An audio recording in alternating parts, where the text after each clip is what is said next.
Hi guys. So I've been out for the last 2 days, so I wanted to record a video so that we could kind of talk through some of the ideas of the Byzantine Empire. Just to let you know, I will be out for an extended time. Mr. Arnold will be joining you on Monday and be taking care of you for the rest of this week and into next week. So Byzantine Empire, we talked about that coming at the end of Rome because Diocletian had divided the empire into two halves, remember? And the West was going to remain in the Roman hands for a while, but then the barbarians will kind of finish it off. The East is going to continue. The Byzantine Empire will be its new name. Constantine had moved the capital already, so that had created this really valuable trading city that had a lot of Greek influences and now Roman influences and Christian influences. So that's a big idea to think about, that was all spreading to that area. So we talked about Constantine moving the capital to Constantinople. The Christianity was affected with the split. We also talked about this really becoming, a valuable trade headquarters that's going to keep Roman and Greek ideas going. Then the capital is going to expand and grow. It's going to be protected by lots of walls. And then it was so successful in their trade really because of their geographic location. They were on the crossroads between Europe and Asia. There was sea connecting them on either side of this small little strait of where Constantinople is. It almost looks like a bridge that connects Asia to Europe. And they could do trade routes on land and by sea, which was an advantage.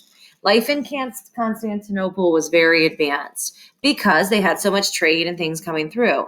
Again, they had those Rome influences, the Greek influences, and the Christian influences. So the city had the sewer systems like the Romans would have, even into the medieval times, which in the West, actually where Rome originated, we won't see those kind of advancements anymore.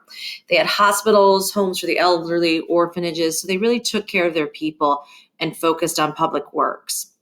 The two branches of Christianity that are going to get in dispute, this is a review for us. Roman Catholic Church is going to be in the West. The Eastern Orthodox is going to be in the East. Remember, there was two disputes. One, the Eastern Orthodox did not want the Roman Pope leading them and directing them and having influence over their government and faith. And there was a difference of language. The Roman Catholic Church wanted to keep everything in Latin, and the Eastern Orthodox Church wanted to speak Greek or other native tongues that were more understandable for the people. Now, the Roman Church, Catholic Church, we talked about having a lot of influence, and we said religion was tied to government leaders a lot in history, and this is going to continue in the Byzantine Empire.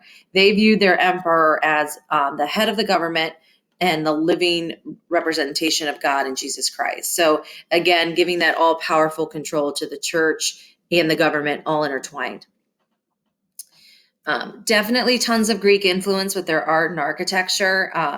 So again, the church, the Roman influence, and the Greece are going to be huge. So Rome, Greece, and the church are going to continue to be the big influences there. So you can check your answers there. And as time went on, this is a valuable place. People want it. So there's going to be attacks and invasions and so forth. And the Muslims were fighting very hard for this area of land. And eventually they will take it over in 1453, and it'll become the Ottoman Empire.